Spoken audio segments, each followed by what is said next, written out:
Hey, good morning, good afternoon, good evening, wherever you are. Welcome back. This is another Red Pill Religion podcast, Red Pill Religion, where we say that taking the red pill is about looking for the truth and going wherever it leads you. You are not a free thinker if you auto-dismiss ideas. So please support our work on redpillreligion.com.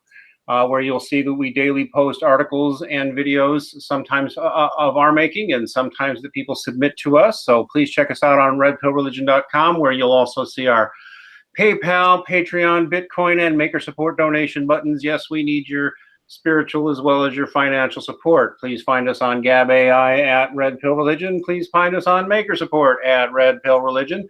Find us on the Red Pill Religion discussion group on Facebook, and come on by.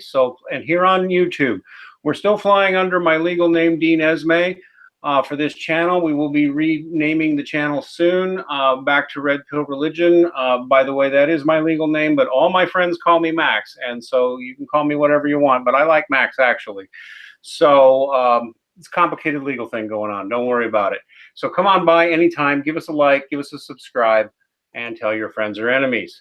Okay, tonight I'm pleased once again to welcome Dr. ฐ์ᵃᵉ, who we've had on a couple of times before. They're great interviews. You want to go look for them. Dr. ฐ์ᵃᵃ is what he mostly does on his channel is talk about the rise of ethnic nationalism, civic nationalism, religious nationalism, or just the influence of religion on politics, and the death of globalism and secularism. And so he's always interesting to check out. Now, he is an educator as well, and one of the things I wanted to ask him about, well, I'll tell you what, let's just say hi to him first. Say hi, everybody, Dr. ฐ์ᵃᵃ.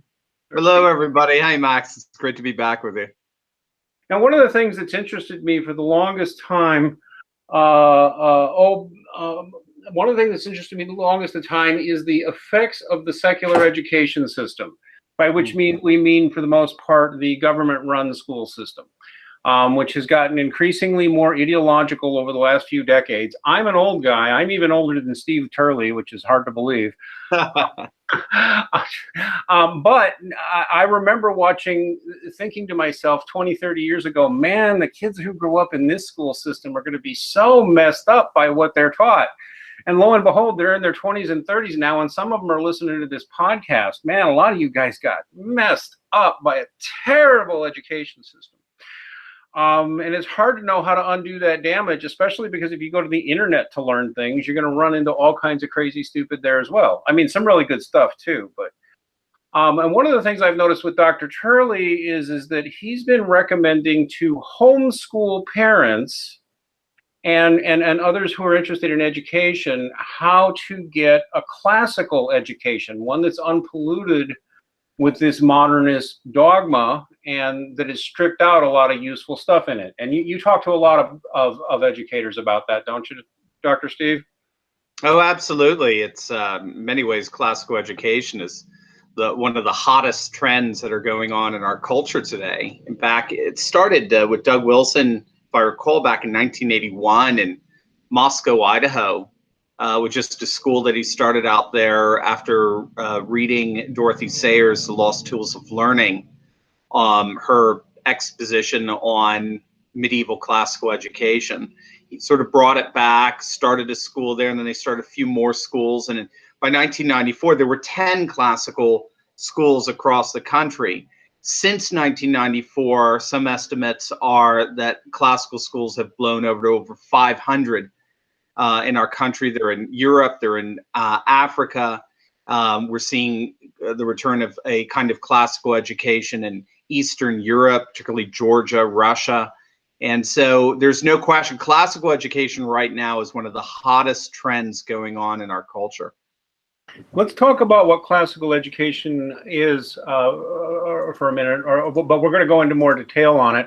You did mention that you're going to this, are you going to this Repairing the Ruins conference that you sent me a link to?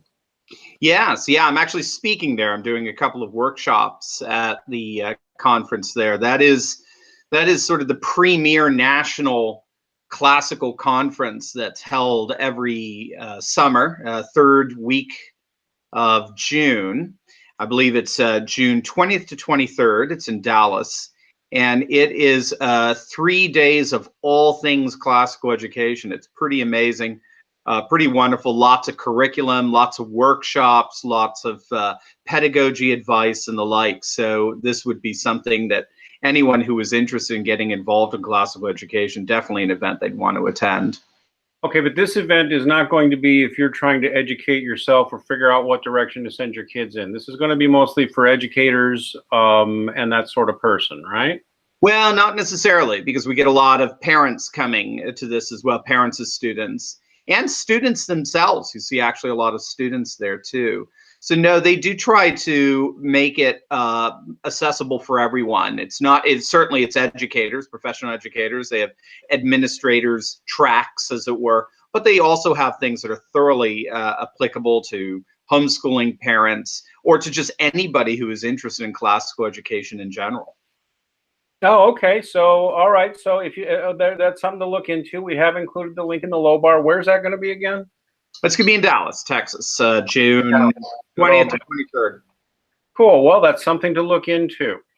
Okay, so let's talk about what a classical education is, because there's undoubtedly some people listening to this who don't even know what we mean by that. And when I think classical education, I kind of start thinking random book titles and names, which isn't the most organized way, but I immediately think of Aristotle and Plato. I immediately think of, well, I don't know. What do you think is the core of a classical education, Dr. Steve? Yeah, I think the key to understand what classical education is that it is first and foremost a pedagogy. It's a way of teaching, and it's a way of teaching that seeks to enculturate students in the classical values known as the true, the good, and the beautiful. And it seeks to enculturate students in the true, the good, and the beautiful through the acquisition of wisdom and virtue. So there are some key terms in that definition that we can unpack, like truth, goodness, and beauty, wisdom, virtue, and the like. I think a real important starting point for people, especially in contrasting it with education today, is the notion that for the classical imagination, and I mean classical is pretty much anything that existed prior to, say, the 18th and 19th century, okay, all over the world. But a classical imagination basically imagined the world as filled with divine meaning and purpose. And therefore, we were all obliged to conform our lives into harmonious relationship with that divine meaning and purpose. And so there was an educational project that was formed in order to achieve precisely that, and that would be classical education. So classical education, first and foremost, is all about enculturating students into that divine meaning and purpose, which they understood in terms of these three grand values of the true, the good, and the beautiful. And they would enculturate students in the true, the good, the beautiful through, one, the acquisition of wisdom, which is a knowledge of what is true, what is good, and what is beautiful. And two, through the acquisition of virtue, which was a love for what is true, what is good, and is beautiful. So if all we had was a knowledge of the true, the good, and the beautiful, well, that, you know, in many ways, that doesn't make us too much better than demons. Demons know what are true and good and beautiful, but they hate it. They despise it. They reject it. So the ancients were pretty impressive here. They recognized that, yes, we've got to train the mind, but we also have to train the heart. We have to draw the heart to love what is truly lovely, desire what's truly desirable, and hence experience human flourishing. And so the knowledge of the truth, the good, and beautiful is wisdom, and the love of it is virtue. And by acquiring wisdom and virtue, then one was initiated faithfully into those divine obligations, and hence could experience human freedom and human flourishing. So that really is kind of a big picture map of what classical education involves. And what we're going to do, by the way, is we're going to put up some book titles for you if you're thinking you want to investigate and start teaching yourself. or want to start thinking about how to educate your kids or anybody else, but even for yourself, because a lot of you got robbed of any kind of decent education and got messed up. One of the things I wanted to notice before we jump into that, though, is that you just used some big, big words that moderns have trouble with. And so I'm going to note these words: truth, goodness, beauty, meaning, purpose, knowledge, and virtue. I don't know if there was one I missed, but that's enough. You know, if you listen to modern teachers talk, they'll tell you those are all subjective ideas, and you make them all up yourself. You have your own truth. You have your own idea of what's good. You have your own idea of beauty. You have your own idea of meaning, of purpose, even knowledge and wisdom. We've all been kind of taught that these things are just stuff that, you know, it's my truth. I find it beautiful. I assign this meaning to this. We've all been kind of taught to think that way. And what I would observe is that that is not the only way of thinking. That is not the most logical way of thinking. And in fact, I think that if you accept that all those words are entirely subjective, I would predict you will eventually go mad. What do you think, Dr. Steve? You and your culture. That's right. Yeah. If you wanted, in many respects, to find the source of virtually all of our cultural ailments, it's precisely what you just said.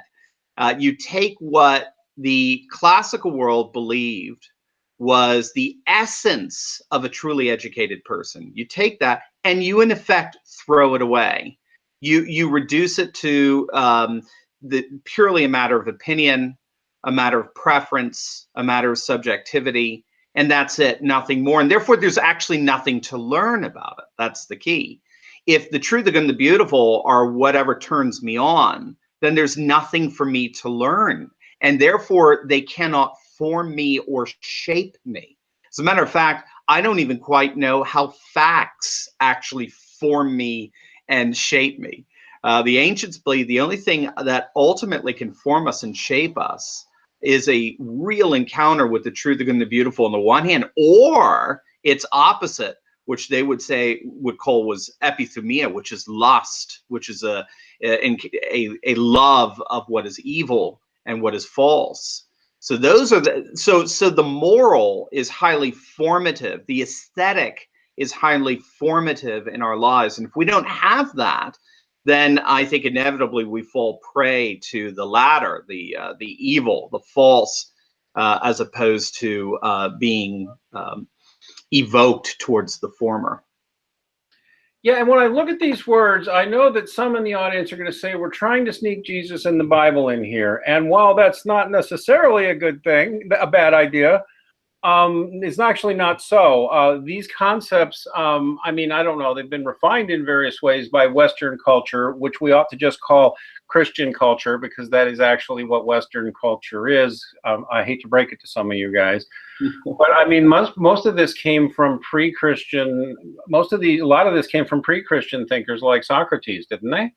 Oh yeah, Socrates, Plato, Aristotle, Caesar, Pythagoras, So yeah.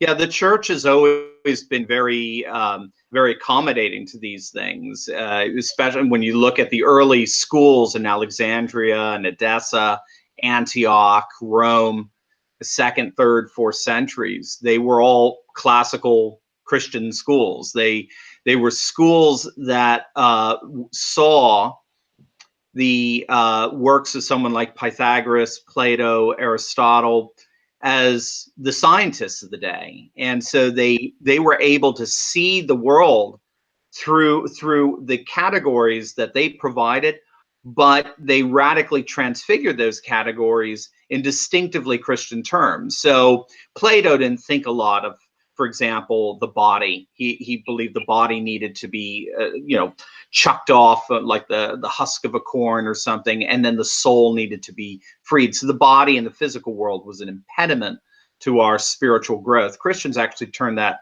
around. They said the body is actually very good and it's going to be resurrected, and God became man. Plato would have said that it was good in a sense to worship the celestial spheres. It's what's known as cosmic piety. Christians said, well, we want you to certainly conform your life into harmonious relationship with the cosmos, but it's not so much in the celestial spheres. It's actually more towards Christ, who's the Logos, the one in whom all things hold together. So they draw in the frames of reference that people like Plato and Aristotle provide for them, but then they import distinctively Christian meaning into those frames of reference. And then for them, that enabled them to think about the true, the good, and the beautiful in ways that far surpassed anything that Plato and Aristotle, Pythagoras could give to us. So they saw themselves as certainly accommodating to these prior Greek thinkers, but they also saw themselves as transfiguring that thought as well. Yeah, and oh, by the way, in case anybody's curious, Dr. Turley here is an Eastern Orthodox, Eastern Orthodox, but he's fully versed in the history in the West too, and of course I'm Catholic. But the thing is that what people fail to realize is the Christians went on from this tradition you're talking about, going all the way back 3rd, 4th, 5th centuries and all that. Eventually in the West, the dirty, bad, big, bad Catholic Church just came up with the idea of building a system of universities. and it used to be around the world, people would send their children, wealthy people, for example, or merchants who wanted to move up in the world, would send their kids to get a Christian education, whether they were Christian or not. And there were quite a few non-Christians running around with this kind of education who still, acknowledge that they owed a great debt to the Christians for preserving all this and extending it in the first place. Yeah, it's a great point. I mean, we have to remember for about 1,000 years, knowledge was in the hands of the church, and so the church was the world's artists and scientists and poets and philosophers and the like.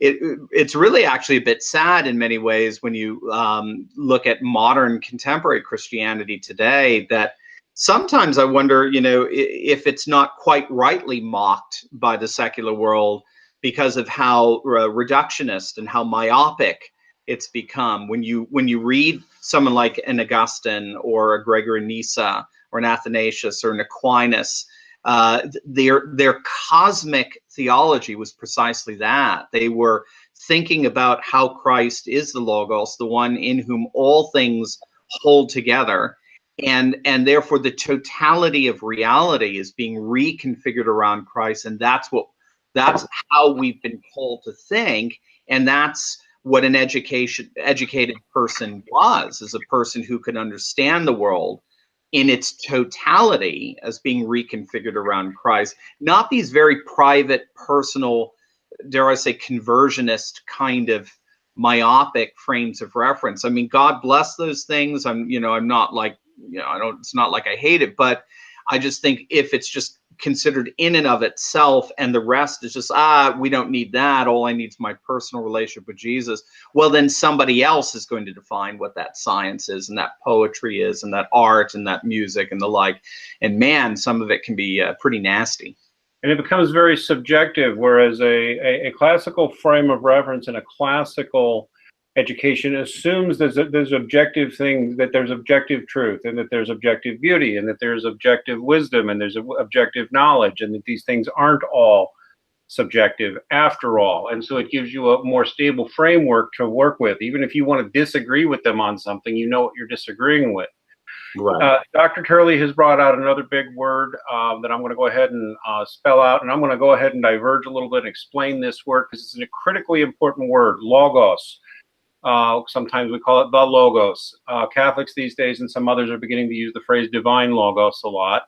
What is the Logos? I'll give you a 30-second definition. Logos was a concept that goes back to the ancient Greeks. Aristotle, Plato, Socrates, Archimedes, all those, Pythagoras, all those guys believed there existed. This is a short version, so anybody who is a real philosopher, don't scream if I misattribute something. But more or less, it was the idea that there was. This is more Aristotle, but it works. There's the scene, which is the physical world, basically. What we would say is subject to gravity and light and atoms, stuff that's made out of atoms or stuff that's made out of quantum particles, if you will. That's Then that's the material, and then there's the unseen. And the unseen, more or less, you could put it down to the logos. The logos basically is all those things that we all agree are real that have no physical basis at all. The one I find most people get right away is logic itself. You'll notice, and then that's the same root word as logos. Logic itself. Why does logic work? Think it through. Why does logic work at all? Why does it go? The logos also included other things that were clearly real, like circles and squares and triangles, geometry, mathematics itself. Everybody knows math is real, but math doesn't have any physical basis. And what the ancient philosophers said was that basically this unseen reality, this logic, this geometry, these rules that everything seems to be running by, that keeping the universe orderly and predictable, they called that the logos, or the logos, however you want to say it, the logos. And too many people don't know this, but those who are classically educated do. The Christian inversion of that, well, I don't know if you'll call it an inversion or whatever. What the Christian message actually includes the idea that Jesus Christ is the logos. I'm going to repeat that for you, that he is the logos. Literally, he is that unseen reality that's running everything. The logic, the math, the everything that's true versus not. That took human form, made himself a mother, took human form, lived 33 days, and that's what was walking around on the earth, a personification of the logos. That tale ought to be told to more people that way, because it's fundamentally correct, right, Dr. Steve? Yeah, it's 33 years. You said 33 days. That would have been a miracle in of itself. I'm sorry, 33 years. Yeah. That's right. And so, I mean, the Bible literally does say that in John 1:1, the Gospel according to John 1, verse 1. And so I mean, this, even at the time of the ancient Greeks, a lot of them said, "Wow, Jesus is the logos. Wow, that's big." And by the way, that would make him kind of like God, wouldn't it? Oh yeah, very divine. Yes, yeah. And so that's an important term. And the ancients had this concept of the logos. So even those that did not believe the Christian message still were informed a lot by that idea of the logos. And it's an enduring idea that won't go away, even if you chuck your Bible out the door and say this is a bunch of trash. It's an enduring idea that's formed all of our civilization. Wouldn't you say, Steve? Oh yeah, absolutely. And even in the Far East, as it were, in East Asia, the notion of the Tao again serves very, very similar sort of philosophical function as the logos. And the way I explain it to my students is, in the classical cosmology, there were 4 elements. All the Avatar fans will know this, right? So earth, air, fire, and water. And then the question is, what is the quintessence? What's that 5th thing that holds all 4 elements together? It's really cool. We even see it in our New Testaments. 4 is a cosmic number. Your 4 elements and your 4 parts of a 3-dimensional world: point, line, plane, and solid. Your 4 directions, your 4 seasons, all this sort of the 4 humors of the body. 4 is just this number that appears over and over in different religions. The 4 noble truths, for example, of Buddhism, the 4 Vedas of Hinduism. It is really fascinating, because they would ask the question, what holds the world together? What holds these 4 elements together? And their answer was the logos. Now, they didn't necessarily agree on what the logos was, but the logos was this necessary dimension of reality in which all things held together. Well, when we open our New Testament, how many gospels do we have? Right? We've got 4 gospels. At the center of every one is the logos. He's the one who holds all things together. Right, and I will reemphasize that point he said, which is that really these ideas tend to transcend. They tend to be global. You find these concepts coming up in entirely non-Christian and non-Jewish cultures. You also, by the way, find a lot of the spiritual ideas and how the spiritual works also in these other cultures and other religions. I'm not saying they're all the same. I don't believe that at all, at all, at all, at all. All religions are the same. No, no, no, no, no, no. I'm not saying that. But like what he just said about the Tao. And I had some other point that just slipped right out of my mind about that. But even concepts like heaven and hell, sorry, Christians did not invent. The Chinese already had ideas of heaven and hell. So did the Roman pagans. A lot of these ideas are universal in humans and found in culture after both the spiritual ideas and what we call the philosophical ideas, don't they, Dr. Steve? No, no, absolutely. So it's worth knowing these things. You get a decent classical education, you will be learning something more than just, Bible lessons. In fact, you may never touch a Bible at all. Well, that's not a bad idea either. Why don't we talk about some of the books you've recommended, Dr. Steve? And I think the first one to point right out is your own Classical versus Modern Education. What do we got in this book here? Yeah, that's a really nice book. I like to recommend that because in many respects, I think it introduces readers to one of the most difficult books, but yet one of the most profound books written in the 20th century, and that's C.S. Lewis's The Abolition of Man. So it's a difficult book to follow. I do recommend that as well. But if you want sort of a help to kind of guide you through the book, that's what Classical versus Modern Education is about. And so what it does is it uses C.S. Lewis's understanding of the contrast between the way the classical mind imagined the world and the way a modern secular mind imagines the world. And the contrast couldn't be more dramatic. And I think he does a fantastic job of showing that the classical conception of the world is the necessary precondition for maintaining what it means to be human. Whereas the modern conception of the world, the secular conception, if pushed to its logical outworkings, ends up actually eroding the entire notion of what it means to be human, and hence his title, The Abolition of Man. It's a very, very fascinating read. Okay, so what am I going to find in the book Classical versus Modern Education? What am I basically going to get in here? You're going to get a breakdown of his basically the 3 chapters in his book. His Abolition of Man is based on 3 lectures that he gave at the University of Durham in England.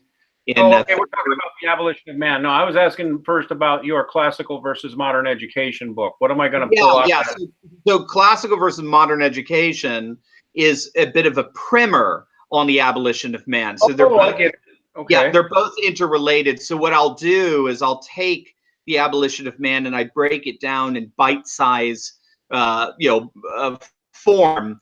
But bottom line, what you get is you get first and foremost the fundamental distinction between, say, a classical versus a modern conception of the world.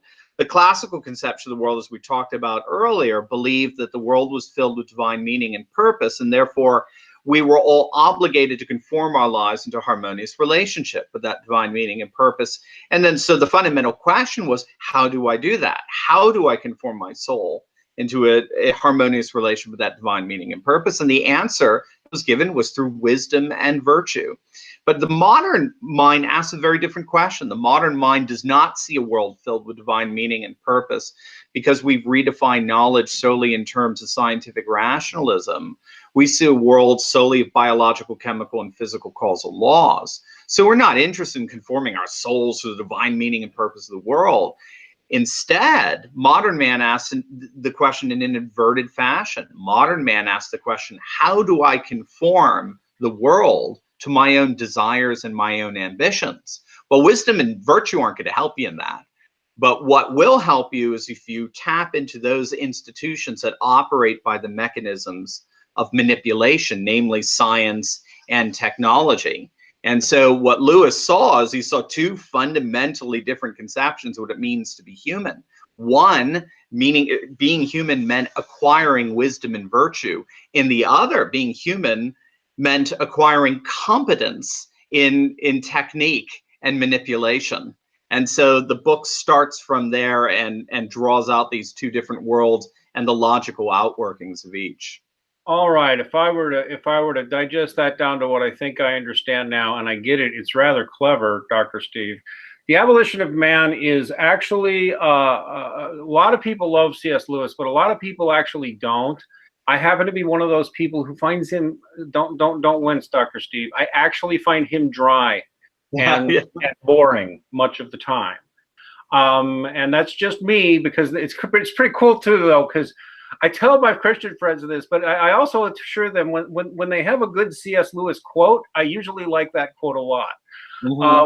But the Abolition of Man's a little bit of a rough read, especially if you don't already know what he's talking about. One of the interesting things about the Abolition of Man is he was talking to an audience that mostly did know what he was talking about. I bet a lot of modern people who read it would not even know what he was talking about on at least half of it. Because I remember looking through part of it again within the last year going, I bet modern audiences don't even understand some of these things he's saying. Like, because it's already happened the way he said it would happen, and they've been affected by it.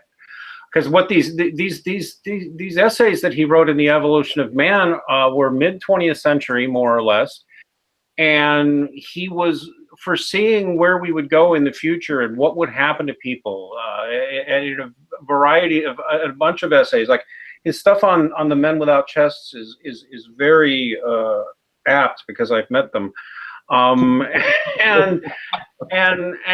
it's disturbing how.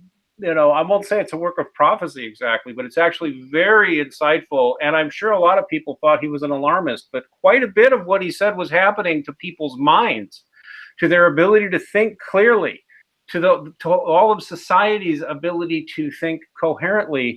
He was explaining in that. And so it sounds like, Dr. Steve, what you did is you went through there and with the notes at all the points he was making.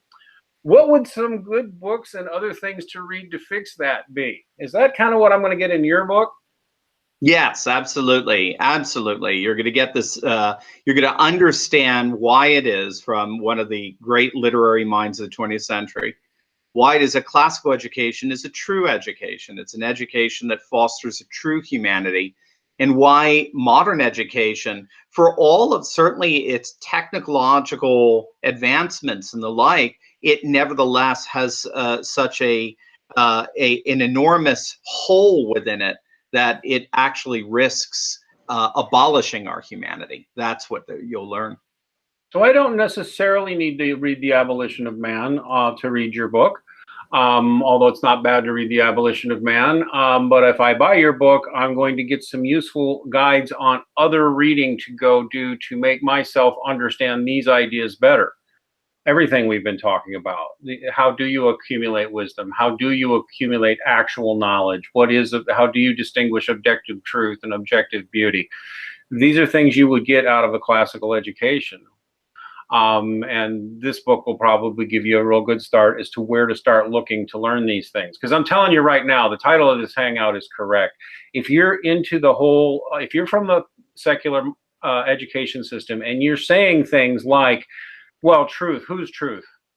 What is truth? We all have our truth. Or things like that. Well, that's beauty to me. I don't know, may not be beauty to you, or whatever it is.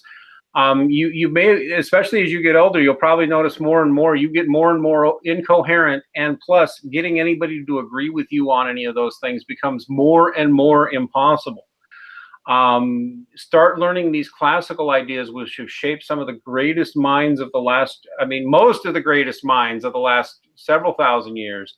You do want to start learning about this stuff. It'll make your own life better. You'll be able to think more clearly. I swear you will. You'll be able to form coherent arguments better. You'll start to also see the richness of Western culture.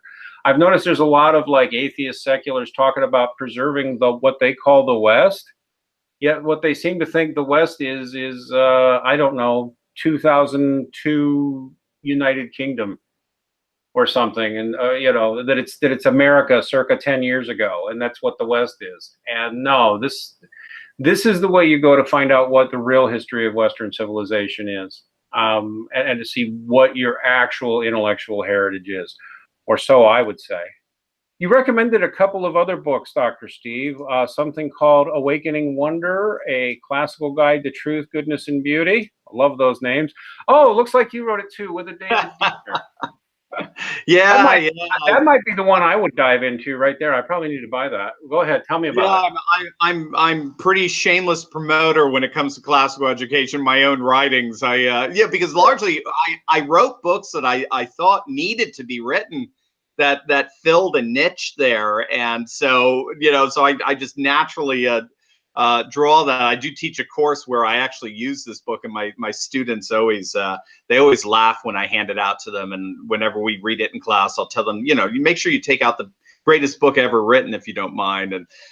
And then they always bring up, no, that would be the Bible, and we get into an argument on that one. But this I'm one of the smart Alex who'd look at it and say, I never liked this author.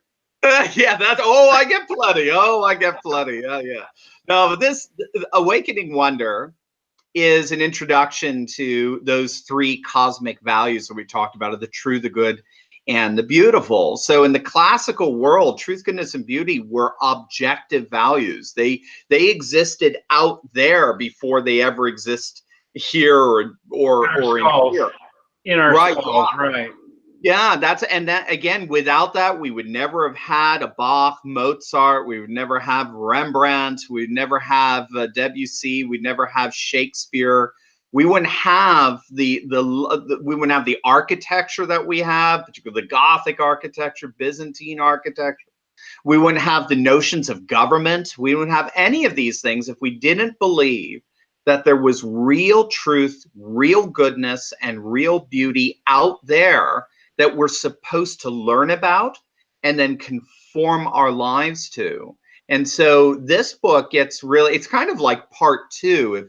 If classical versus modern education sort of sets the foundation of what we're trying to do with education, as over and again say it's modern, parody. Well, then the Awakening Wonder, the classical guide to truth, goodness, and beauty, is this. Okay, well, what is this? What are we trying to do? And develops a very positive conception of what we're trying to do.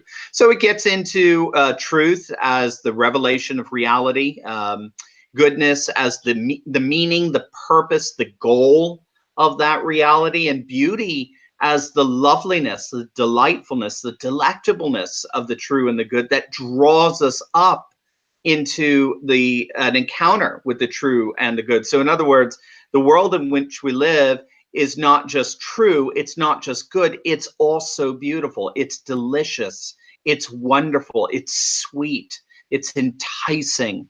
That I like to ask my students, can you imagine if we were created solely to eat vitamins and water? Right. Here's your protein cube. Here's your exactly. And it's true. I mean, of course, it has all the nutrients that we need. It's good in that it fulfills the purpose of imparting those nutrients to our body. But what it's missing is it's not beautiful. It's not delicious. It's not enrapturing. And that's what beauty is. Beauty draws us like a gravitational pull toward the true and the good. That's why we associate beauty with attraction. Beauty in the classical world is a physics. It draws us. It's like a tractor beam for you Star Wars fans out there, right? It's a gravitational pull that draws us up into the true and the good. And so how do we learn about the true, the good, and the beautiful? Well, that's where our classical curriculum kicks in. That's where our great liberal arts books, the great books, kick in.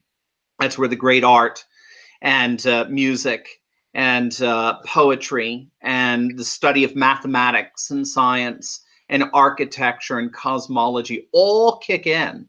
What all this curricula become, each one is their, as it were, instrumental, tangible, material means that reveal the true, the good, and the beautiful to my imagination, which then in turn awakens a love and a desire for the true and the good and the beautiful in my affections, so that I acquire both wisdom and virtue. So that's what Awakening Wonder is all about. Yeah, and I'll just repeat, if you're sitting there going, I'll determine what is truth, I will determine what is good, I will determine what is beauty for myself, that's fine. Enjoy that. At some point, you're going to get tired of it, and you might get curious about these things, because it does matter. And really, I noticed you also mentioned a book from ᶃᵃᵉ called Beauty for Truth's Sake on the Re-Enchantment of Education. What's this all about? Yeah, this is a wonderful book on the medieval quadrivium. So when we talk about the seven you mentioned that earlier. Okay, go ahead. Sorry. Yeah, the seven liberal arts. Classical education is actually generally associated with the first three: grammar, dialectic, and rhetoric, which tend to focus on words and language and literature. And so we do stress like Latin and Greek and good books and good poetry and so on. But it also actually, 4 out of the 7 liberal arts are all mathematical and scientific. So arithmetic, geometry, music, and astronomy. Notice music is a mathematics. It's part of this quadrivium approach. And it all goes back to the logos. The logos, this notion of the logos it's usually translated as word. So in John 1, verse 1, in the beginning was the logos, and the logos was with God, and the logos was God. That's normally translated, in the beginning was the word, and the word was with God, and the word was God.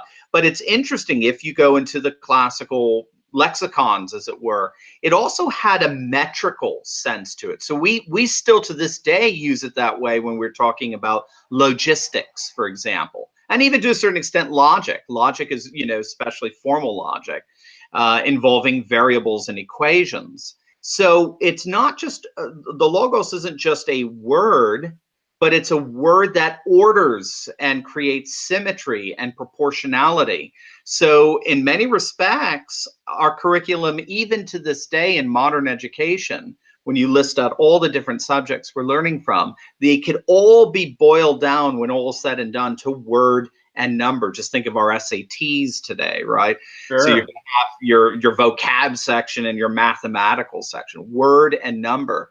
But word and number can further be translated into trivium and quadrivium, which then are united in the logos, this metrical word, or this the symmetrical language, as it were. So ᶃᵃ work, Beauty for Truth's Sake, is a magnificent study on the quadrivium, on the divine and fully meaningful significance of arithmetic and geometry and music and cosmology. It's actually a brilliant read. I gotta say, as a big fan of science, who's read many great scientists and known quite a few scientists, I actually think it was a huge mistake to break the sciences away from all that, because the scientific naturalists have really presided over a disastrous ruin of the natural sciences in a lot of areas. The peer review system's fallen apart. But that's my own personal judgment, but I think it's because we've forgotten that science doesn't stand independent of any of these other ideas. We're treating it these days like it's a separate topic completely, that it's got nothing to do with any of these things. And what you'll probably notice, even in the sciences, I even talk to young PhD candidates who are already complaining about this. It's all very regimented, locked down. Ideas are not real welcome in a lot of the sciences anymore. You're just supposed to know what you're supposed to know. And there's a party line you have to follow, or you're not going to get the grants, and you're not going to move up the next stage on the peer publishing system. And there's an awful lot of amazing scientists who are going back to teleology, going back to classical education, and looking for new ideas or for things that have been forgotten. So there's my little rant on the sciences. I hear a lot of guys come in here talking to me about science, and they want to talk about DNA and selfish genes and the Big Bang Theory and any of the background that produced any of these things or made them make sense at all, or made them. You really want to learn about this stuff, guys. You really do. I guess I'm just ranting, but we are getting low on time. Let's get through a couple more of these books and wrap it up. You also recommend, and there's See the Low Barn. We'll have this on the redpillreligion.com website for all these books. Tending the Heart of Virtue by a vegan Goroyan, which I assume is Armenian. But yeah. What's this all about? This is a beautiful book. This is actually a book on fairy tales. And one of the things that we do in classical education is we focus on something called the moral imagination. And the moral imagination is it sees the imagination as the integrative center of the human person. So we can think of the human person in terms of an intellect. We can think of the human person in terms of ethical capacities. And we can think of the human person in terms of aesthetic and emotional capacities. But what binds this all together? What brings these three facets, what the ancient Greeks would say in Aristotelian fashion, the logos, ethos, and pathos of the human soul together? The answer was the imagination, or in the Christian terms, the imago Dei, the image of God. The imagination is where the logical, ethical, and aesthetic, emotional capacities of the human person all come together. This is why we love stories. This is why when Jesus is asked, you know, who is my neighbor, he doesn't start off by saying, well, Webster's dictionary defines it as, right? He would only be appealing to the logos in that sense. Instead, what does he say? He says, once upon a time. Now he's engaging the entire human person into this this understanding of who is our neighbor. And so Tending the Heart of Virtue is just this magnificent work on chapter after chapter after chapter of the different fairy tales, and how fairy tales actually awaken the moral imagination, largely through metaphor.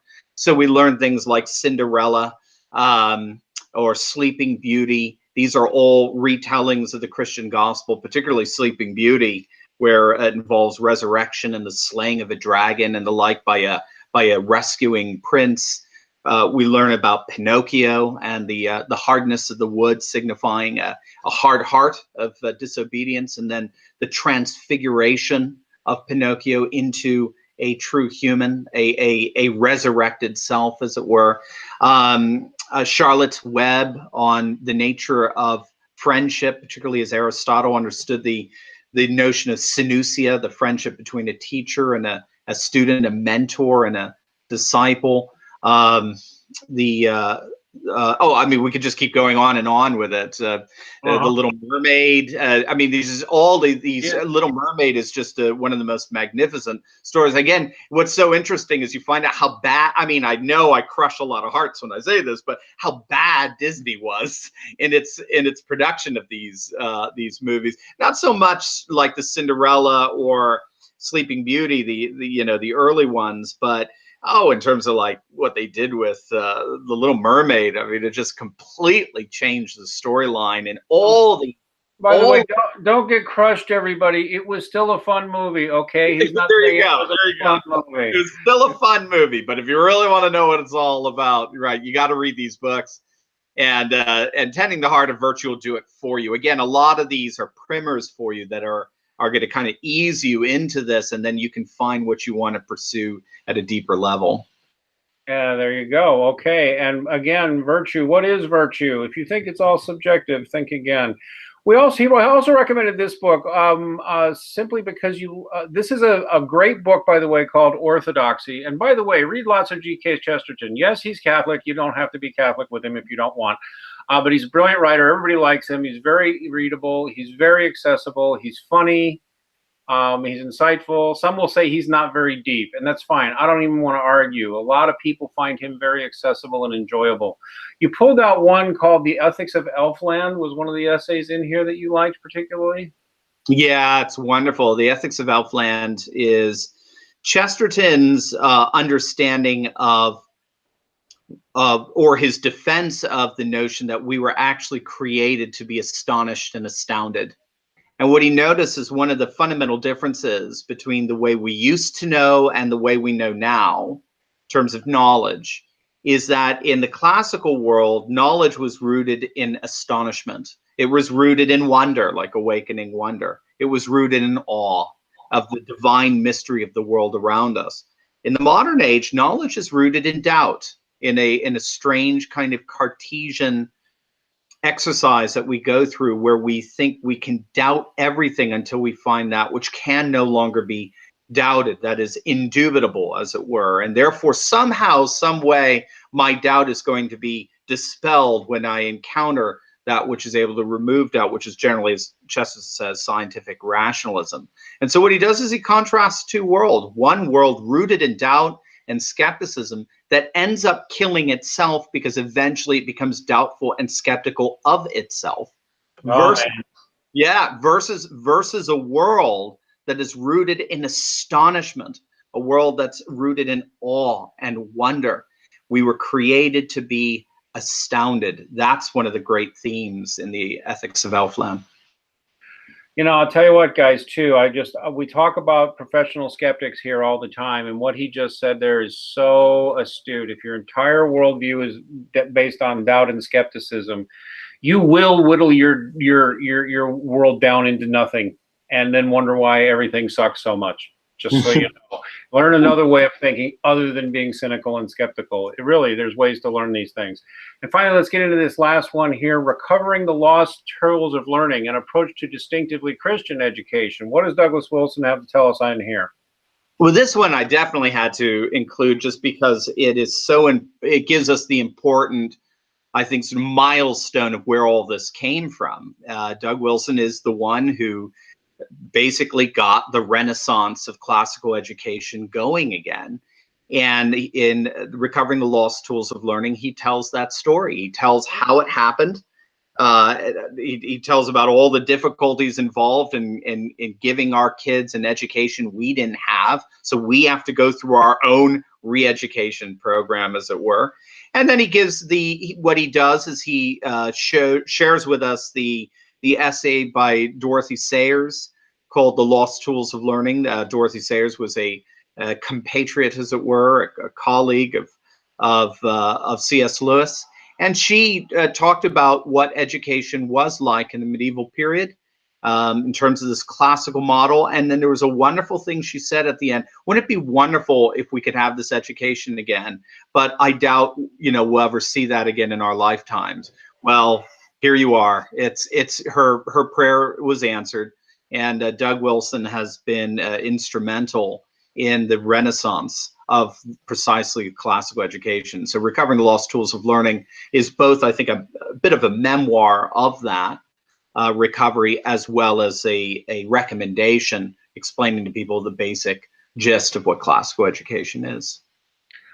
All right, and then finally, we're going to list this special course, the Abolition of Man book study, taught by a Dr. Steve Turley. He's pretty all right. $50. What am I going to get for my $50, Dr. Turley? Oh, there you go. Well, there's 6-7 videos, 20 minutes, 30 minutes long, of classical versus modern education, but in detail. What I do is I actually go through the entire book of The Abolition of Man step by step. So this is taking it to a real deep level. And so the classical versus modern is just really a surface overview of what's going on. If you want to get into a real deep level, that's what these lectures are all about. I give you the background information. I explain to you what he was writing at the time that he was writing The Abolition of Man, so we put in the context of his other works.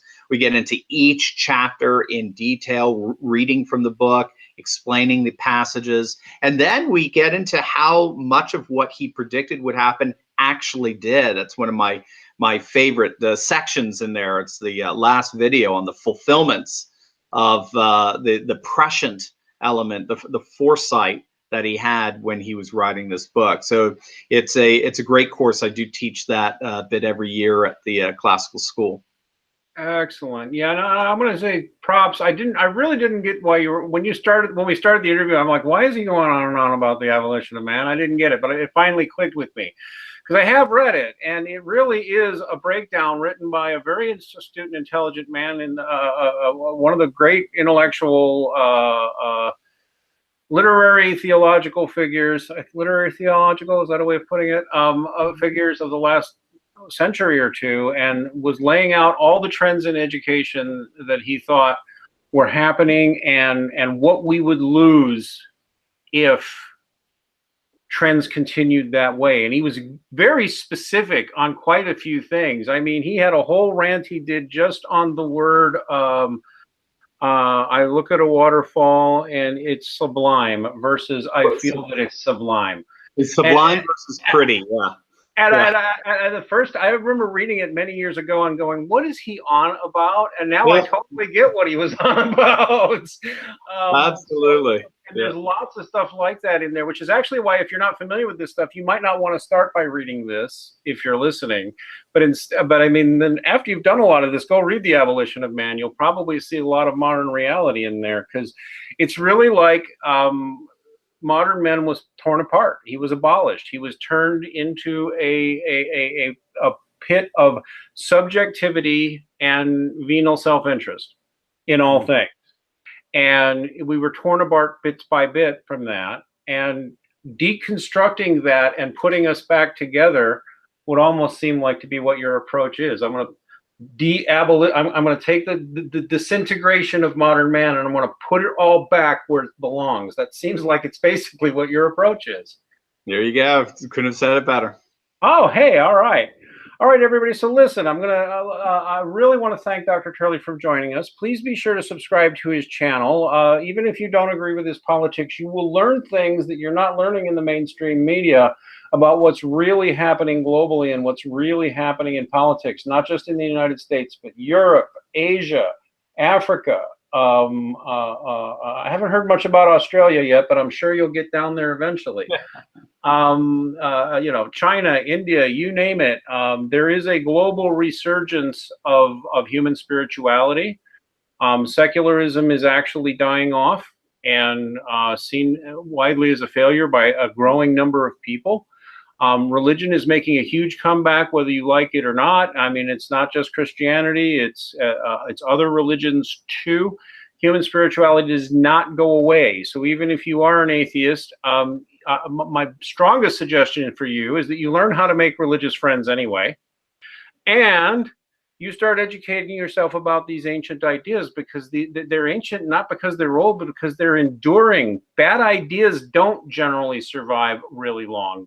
Ideas that are at least functional, even if you don't think they're good ideas, if they're at least functional and stable and provide something generation to generation, you ought to at least learn about them, rather than deciding you're so smart you know it all anyway. So please check out Dr. Turley's channel. Please check out some of these books we've recommended, and some of the other resources we've recommended. And otherwise, everybody, please give us a like, please give us a subscribe, and God bless everybody.